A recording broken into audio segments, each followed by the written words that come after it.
No, it's 9 to 11. Do I have something? You This don't. is horrible. You Okay, don't. I'm You like, don't. should I forget something? Okay. No, but there's a ton of information here, and I'm guessing we're not going to be able to get to some of the details. No, because there's awesome stuff here.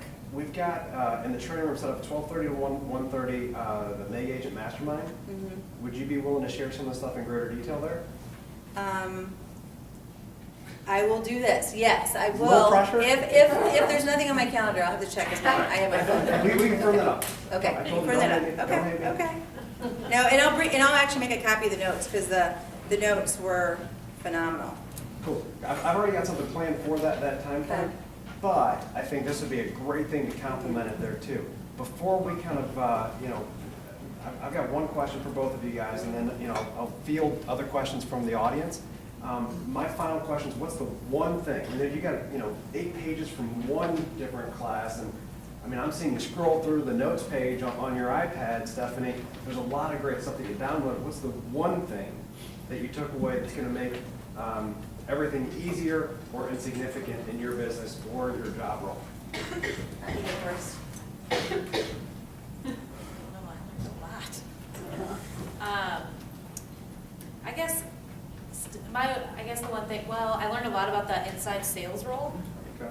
One of the classes was demystifying the inside sales role, and I know that's gonna be our next step. So that would probably be my one thing. All the stuff that I learned from that class, basically how you should roll out the inside sales role position. That would probably be my one thing. That's awesome. Yeah. By the way, that's a pretty cool one thing for an executive assistant who's going to an assistant executive. Just sidebar. My one thing is going to be the accountability. I have to give, I've given Jesse the, what do you want to call it, the okay, not the okay, but the, say it. Approval. Yes, that she's going to be holding me very, very accountable to the lead generation, because we did invest in a place that gives us numbers, and they do for sale by owners, they do expireds, but they also do a range around your listing or your sale. So it's an investment, and she's going to be holding me and the buyer's agents very, very accountable. So we'll be meeting with that, because we're going to have some new standards, and because we had standards, I will say, but we didn't have what I would say platinum standards, and so our goal this year is that every client is treated with platinum service, and that they want to give us a referral, and that our team, because like the number one thing that Gene Rivers said is, he got a buyer specialist that's going on 10 years, and he goes, we never let her say, I'm just a buyer specialist. He goes, you are a buyer master, and I really like that he said you just have to know your team's vision and include that so that they have a growth plan. So that's going to be our accountability, is going to help us get to that growth plan. I love that, and I've got a feeling, I've got a sense that elevated level of standards came from something you shared with me yesterday. You told me that it was so important for you to go ahead and start rubbing shoulders with people that were doing more production. Tell me a little bit more about that, and if I'm in the audience, what should I be doing? Well, number one is I would look up top agents around the world, call them up, they'll talk to you. I mean, I called the guy from Maryland that's going to do $75 million this year. Am I anywhere close to that? No, but he met me for coffee. We met for coffee for an hour, and he basically shared a ton of information. I got a ton of notes. He's going to be a great contact for me, because I actually have family in Maryland. But he also had a great idea for some first-time buyer rebates and some first-time, he also does luxury homes, so I got some ideas there. But like one guy that was on the panel, super, super nice guy, talked to him, got his wife's information. They did $100 million last year. He's only been with KW for 4 years. He did $92 million in Alaska, and he did $8 million starting a new team in Phoenix. His goal this year is $200 million. And so I'm just telling you, there's the gamut. A couple panels had people that were at that 10 to 15 mark that were trying to get to 25 to 30. So it wasn't just the high producers. It was actually people that are like us launching to the next level.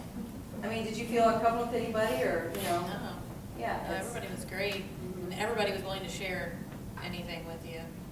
So just whoever you sat next to in class, you always learn something from. So it was really nice. I think we got some really good contacts. So reach out, look up, get on the KW website, or what do you call it, intranet, and just look up an agent in an area that you're looking at, or look up somebody that's maybe only doing short sales if that's your passion. And I'm telling you, call them up. they put their pants on the same way we do, you know? That's awesome. To So- me, that's a major league aha. Thank you guys for sharing some time with me. I want to open up for maybe one or two questions if there's anything out there. If not, then we can definitely kind of rock and roll. Liz, what you got? Right now, I just have myself an assistant. I already talked to Stephanie. I'm trying to bring a couple more people on. I think it's imperative just from hearing Jesse that I start bringing Lisa to the next family reunion and the next training. But how, when your whole team is out of town, how does your business still run? Well, we had Clarence here to help us with that. I don't know where he went. I was going to give him some credit there, but I guess he had to go. Not sure that was the answer they were looking for. Yeah. Love your Clarence. Yeah, well, no, actually, you know what, I'm gonna call Gene Rivers and a couple other agents on that, because there are several agents that bring their whole entire team. Now, what they do is for their admin, they pay for everything, but their buyer's agents, they'll pay for the camp, but the buyer's agents are responsible for their expenses, things like that. I think one of the things you're using is Ring Central, we have heard about, so you can make your phones ring here. So I don't know, I do want to find that out, because our goal is to be able to bring our whole entire team next year, because, I mean, Jessie was the first one that came back to the hotel room, and I'll be honest with you, she thought it was too much money for her to go. She's like, oh, I don't want to go, you know, because once she found out the ticket was $5.99 and airfare and everything else, she was like, it's too much. And I said, I did overrule that time, and I said, I'm sorry. I said, I think it's a really good, it's an investment in you, it's an investment in our company. And what was the first thing you said after your first class? I'm so glad I'm here. Yeah. And that we're going to, Get everybody there, which is possible. Like the breakout sessions start later in the day, so they do have like some cool like speakers and stuff in the morning. But with like your admin goes, they could spend some time in the hotel room just kind of catching up on some stuff. We did emails every time we were back at the hotel, just trying to. I mean, if there's all of you there, you can take turns. Did you let your clients know you were out of town? Or? yes, I did. Okay. Yeah, because, you know, to me, I told them the reason that I'm going is because I'm going to be rubbing shoulders with people that are doing much more volume than I am, and that I'm there to better serve them as our clients. You know, yeah, why not? I mean, you can do DocuSign. Well, I'm sorry, .loop. You can use .loop. But that is one good news. I do want to say, whoever teams are out there, we did get to meet with .loop, and I actually get to talk with Chad Himes, who's over, you know, all the technical stuff, and they've hired several people to try and fix .loop for teams, because, you know, we all struggle with the team section on it. So he just said probably in the next, you know, 3 to 6 months, you're going to see some changes on the team stuff. So that was good to know. Cool. Yeah. So I mean, there's a lot of deliverables that you're getting too to know more about the resources. I'm going to put that on pause because we're kind of running on time, if that's all right. Yep. However, this, again, did we script this out? Nope, At all? not at all. This conversation? No, in fact, Jesse just found out. So we didn't script this out. I want to show you. What Yeah. are my notes there? Were CTA, call to action. Payment plan for family reunion 2015. Do you think it'd be a smart thing to do if I was in the audience to get on that payment plan? Yes, and what I would just, you know, start putting, you know, and just put a little bit aside. I mean, to me, if you do that each time, then at the end, it's not that huge deal. But it's definitely worth the investment in your business. I mean, you have to agree. I mean, Yeah. Jesse's in charge of all our expenses, and she's already said that's going to be on our budget line for next year. So, you know, and that tells you how powerful that. And it's in Orlando. Yeah, Okay. not icy out. Right. Yeah. How's Stephanie and Jesse do?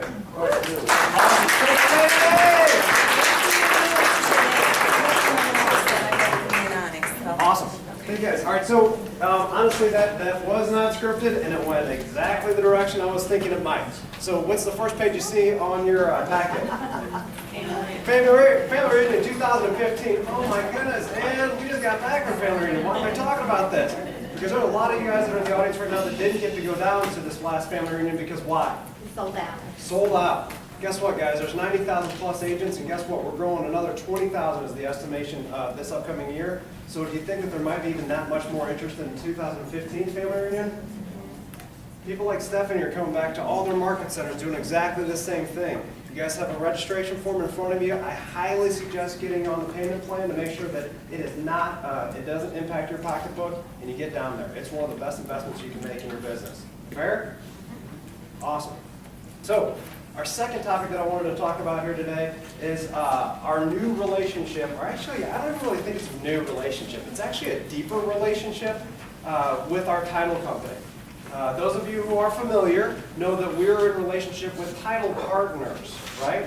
And I'm going to give you a little bit of background here so you fully understand this, because this has been coming down the pipe for quite some time, and it might have been a little bit of a surprise for you guys, but I want to soften that, okay? So here's the deal. Basically, we were in a relationship called a marketing service agreement with title partners. And those are the folks that you see in our office, right? You guys all know them. You guys come on over. Brian, Tom, Renee. Come on, get up here on camera. Keith wants to see you on camera. So I'm going to dive in a little bit here. And then if it's cool with you, because again, we didn't script this, so Tom's like, oh my gosh, what am I doing? So my thought is I'm going to share with you guys the thoughts about where we were and how we got to where we're at today with Regency Title. But better yet, I'm going to inform you on how that impacts you and your business. Is that fair? Because that's what I want to know. I know in my world, everybody listens to one radio station, WIFM. What's in it for me? Right? Actually, now they listen to the high def channel. What's in it for me now? So here's the deal, guys. This really started getting the wheels turning because of compliance. Which I gotta be honest with you, you're talking to a guy that's a spirit of the law guy, right? Not a letter of the law. But there's this little organization that keeps getting more and more power behind him called the CFPB. Anybody heard of them? You don't want to see them at your front door. Why is that? They're very expensive. Kathy first introduced me to the CFPB just in a conversation literally over a year ago. Because she does a lot of business that, you know, as agents, I don't think we realize what we do when it comes to compliance, kickbacks, handouts, asking to be paid for this, this, and that. And we were in MSAs, and Kathy's the first one brought it and said, there's this group out there. Well, ironically, fast forward to when we were doing our last bowl. I'm on the way to bowl, having a glorious day. We get a phone call, don't we, Brian? That an affiliate that used to be in our market center had been introduced to the CFPB. And a not so glorious, right? No, and a not so glorious day. That mortgage company was fined $90,000 because of MSAs they had with real estate companies, banks, and stuff like that. You want to know what they were fined for? Their desk fee that they charged was $1,300. The bank paid the mortgage company $1,300 to have a desk. Well, they paid the bank $1,300 to have a desk there. You know what the fee is now? $900. Who sets that? Why is $900 okay and $1,300 is not? This organization that was created out of the Dodd-Frank Act in the mortgage crisis, they are their own judge, jury, and executioner. The fines that they levy pay for their staff. All right? Government is best. You want to appeal their decision? Guess who you appeal to? You appeal to them. Number two, the fines that they levy. All right? You can go back and look at this. If we want to send the article out, you can go back and look at it. The fines that they levy cannot be paid for out of an insurance policy, cannot be paid out of E&O, cannot be loaned. You have to pay cash out of the bank. How they can jurisdiction that, I have no idea. But you don't want to mess with them. And that's where these conversations, when my friend called me from that mortgage company and said, hey, they're digging through our books, they're going through everything. And because we had an MSA agreement with them way back when, he said, just want to give you a heads up. At that moment, I reached out and called Brian and Dave Davis, because Dave Davis is the attorney and stuff like that, and I said, we got to do something here. We want to be on the, and then sure enough, went down to franchise systems orientations, which the ownership group has to go through, and I know Kathy heard about it too. Sure enough, we go down there, and the compliance department, and the guy that heads up MSAs and strategic alliances brought it up to CFPB is the new RESPA. Okay, RESPA does not hold a candle to these guys. Okay, am I trying to scare you? I am. The good thing is I'm going to give you a solution here. We're putting together a forum, a symposium here in about a month.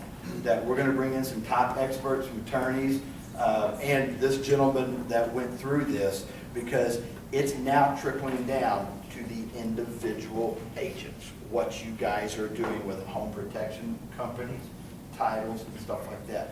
But so fast forward, MSA, the natural progression was, they do not like MSA. This gentleman from this company that got fined said, when they see the word MSA, it's bullseye. What? We got you.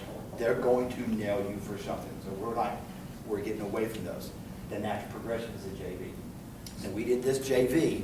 Yeah, so guys, just so you understand, the marketing servicing agreement, it's customary in our industry, or I should say was customary, probably the better one, was customary. And what Scotty's saying there is the joint venture, it's the next logical step if you're in relationship with the right fit. Show of hands, I mean, title partners, were they the right fit? Do you guys agree? I mean, who's working with title partners right now? Just out of curiosity, right? So I'd say that that's the right fit, right? So the next logical progression would be to deepen that relationship with the joint venture. And by doing so, it helps us out compliance-wise, and it deeper protects you guys. And so, John, what it is it a new company? Yes, it's a new company. It is its own entity. You know, Monday morning, good morning. There is a new title company in St. Louis. Matter of fact, overnight, one of the largest title companies, because all 3 of the 4 of our market centers have entered into this relationship with them. Okay? And, you know, as ownership, we could have done one of 2 things. You know, we could have started another business on our own, laughed all the way to the bank.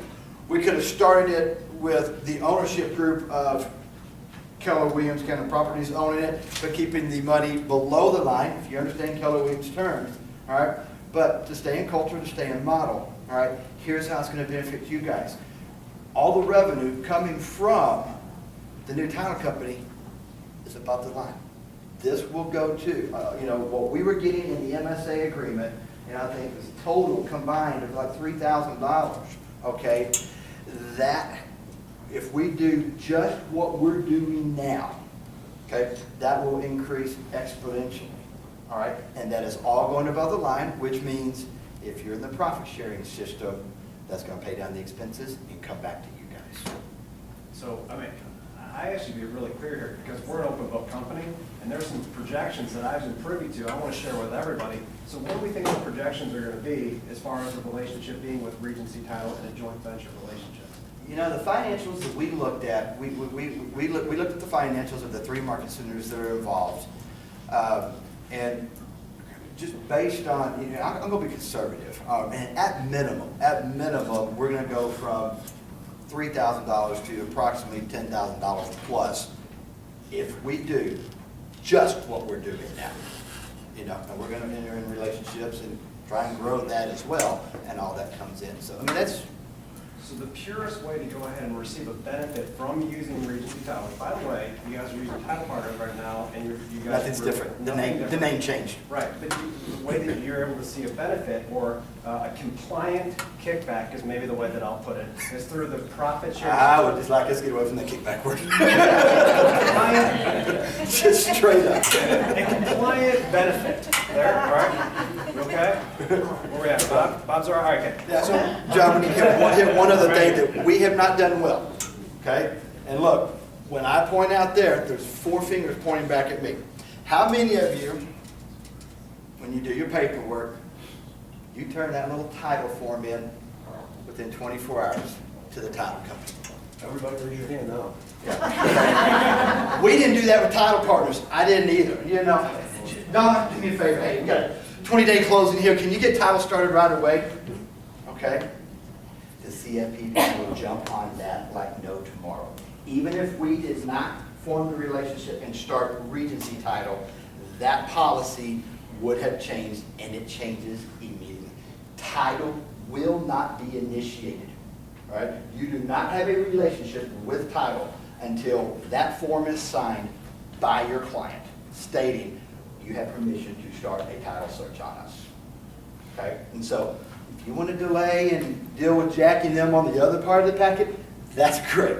But your title will hold up your closing if that is not turned in.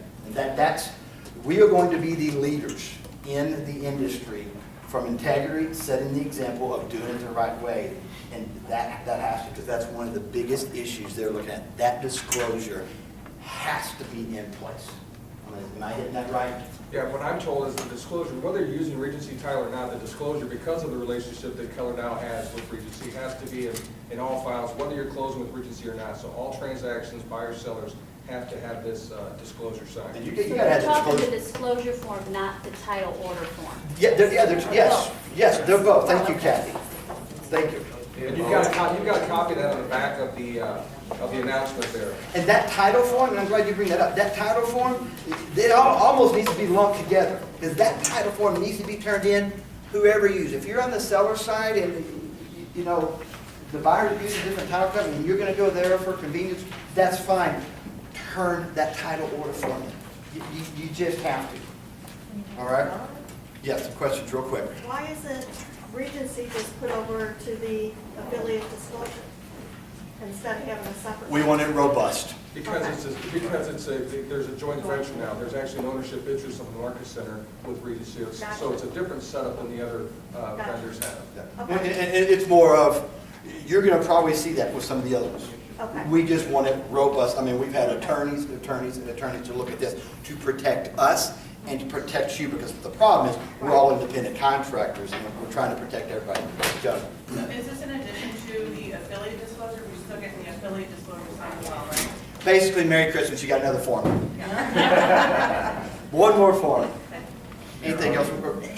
It sounds like peaches and cream, sounds like a good thing. How come we didn't do this sooner? Why did it take this thing, I mean, if it's, the numbers are the way they are, why didn't you guys do it sooner? This CFPB came on, that's a great question. This CFPB came on Scott, can I take almost stealth. Yeah, I mean, but what Keith's saying is that, you know, CFPB or no CFPB, why didn't we do this 4 years ago, right? And the truth of that is that this is not an easy journey. I mean, this has been extremely comprehensive. I mean, Title Partners is, I mean, a top-notch attorney on retainer. I mean, this is not just a, hey, let's walk in the park kind of deal. And what we said earlier is 100% true. And think about this with any relationships that you currently have. You know, the next logical step, I mean, you know, do we date first and then get married? You know, or do we get married and then date, right? And so what you kind of look at is we've been in a relationship with a couple other title companies, right? Might not have been the right fit. We found one that is. And now it's time to deepen that relationship. And it happened to be at the same time when we've got some pretty strong compliance issues coming too. John? The disclosure is already in .loop interactive, and it's also in each of the packets, sales packets, and listing packets. Love it. And .loop 201 today. I want to. Well, I know we're short. I know we're short on time. And we as agents, we hate paperwork. So you know what? There's another title company. Hey, listen, I got a 20-day closing. Can you get this started for me? And they're going to answer the question. No. Yeah, sure. Send me the file over. All right. So you're going to have this little inkling to go. Okay, I'm going to go here. Can I get this started because I don't have this form signed? You're in violation of the law when you do that. Okay, we're trying to now enforce something we should have been enforcing, and now there's an agency out there that is, quite frankly, kicking butts and taking no names. And we want to protect you. What would you like us to do with things that are in process right now? Don't worry about it. Nothing changes. Okay, is that correct? Yes, any current transactions that are set up through Title Partners, actually by law, must close through Title Partners. We cannot transfer those files over to Regency Title. So those are all still going to take place, so that the girls in the office know that there's going to be kind of an overlap in some of the closings that they're going to have. Some are going to be continued to close through Title Partners, and then we're starting to take orders now through Regency. But anything that's currently in place has to close through Title Partners. Be watching your emails, John. We're going to be sending some stuff out. We're trying to nail it down with some heavy hitters. I mean, one of the hitters we're trying to get you guys in front of was an attorney for the George Bush. He was on George Bush's staff, and he actually lives here in town. And this is his specialty, and we're trying to get him in front of you to explain all this, because he's going to explain it down to how you need to set up your agreements with websites, somebody paying for this, your open houses, who's making flyers for you. We're not telling you to stop doing that. but you need to make sure that you're doing it the right way. Yeah. I'll tell you what, I'm gonna put one more anchor on the compliance thing, and then I'm gonna stop freaking you out with fear. That's my job. I'm sorry. I brought the energy down, but.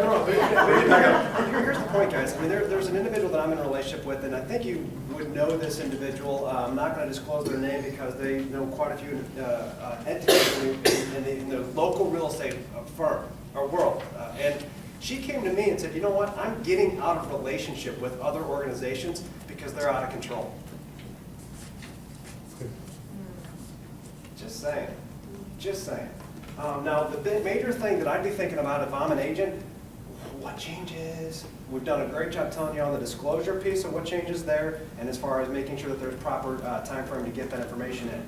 What changes as far as personnel? I mean, what about my interactions and relationships that I currently have? I mean, do I still get to keep them, or are you going to farm me out, or what's happening? No, absolutely. The same, I mean, if you look at this contact list, you'll see the names on there are currently the same names you're used to using in the office that we currently have. So none of that changes. Their emails change. However, if you send emails to their title partner's address, it will forward to their Regency title address. So besides that, nothing else has changed. Just the names that are on the contracts. Oh, Yeah. The awning may eventually change that. If you'll ever remember, it took a while to get it changed over to title partner, so. Sorry, John. See, this thing's a process, man. But besides that, we're underwritten by Old Republic, which is the most financially sound and stable title company in the country, so you still have that security that your customers know they're closing with a quality underwriter. Again, the staff remains the same, just the name. The name is really the only thing that changes. Anything else you guys are compelled to share? Compelled to ask? If you have any questions, obviously there's plenty of contact information on there. Call us, email us, or just stop in the office and ask us. We'd be happy to, or I can meet with you one-on-one to discuss any concerns you might have. Cool. Thanks, guys. I appreciate it. All right, guys. I've got 5 minutes to give you some majorly powerful stuff here. Okay, this is the stuff when I shot you an email. Here's the warning that I put on it. Warning: those that don't get this message are certain to be at risk of a major breakdown in your business over the next 4 to 5 years. So it's pretty important. If I happen to go over a few minutes, can I ask for authorization to do so? If you guys have to leave, I totally respect it, and please do, okay? And if I were you, I'd probably go talk to somebody after this meeting and figure out what in the world I'm talking about if you leave. Fair? Because here's the deal. I care about you guys, and I want to see you in this business the next 4 or 5 years. That's another reason why we've just made that arrangement with Title Partners of Regency, right? So here's something that I noticed that I didn't get to go to family reunion and got some personal things that I'm tending to, because I get to enjoy some growth in my own family. So here's what I did plug into. There's some streaming video, the live streaming video of both the vision speech and the state of the company. And there's something I took away from the state of the company that, man, it hit me like a ton of bricks. And I'm telling you, we need to talk about it right now so we can best position ourselves to be in production in 4 to 5 years and take advantage of this change in the industry. And I think it's a major league shift. So here's the 4 factors with unprecedented pace. I write these 4 factors down because this is what's going to make you the local economist of choice when it comes to real estate. I guarantee you're not going to see Mike Bush say anything about this on Channel 5 tonight. Guaranteed. Because we're 4 years out. He's going to talk about tonight. So, over the last short time frame, over the last 4 years, we've had a slowed pace in building. Yes? Mm-hmm. Unprecedentedly slow pace in building. Over the last 3 or 4 years, we've had an unprecedentedly slow pace in building infrastructure. What is infrastructure? Roads, bridges. Roads, bridges, sewer, water, electric, right? Does it take time to put that stuff in? Or does that just happen? I do rehabs, and I'm telling you, it takes 6, 8, 12 weeks to do one house, much less an entire neighborhood, right? Right. So it might take some time. 2 things. Third thing, increase in population growth. Keep growing, right? Unprecedented. Another unprecedented number. Increased number of households. What is that? That's a good one. You're right. Now you got 2 heads of households in a divorce. What else? New families. New families? Right, the converse of that. You've got, maybe somebody that's actually moving into their first home, right? Right. What else? Parents kicking kids out of the house. Ooh, say that loud, real, I'll tell you. Not there yet, but tell Parents kicking their kids out of the house. They're 25-year-olds and they're still at home.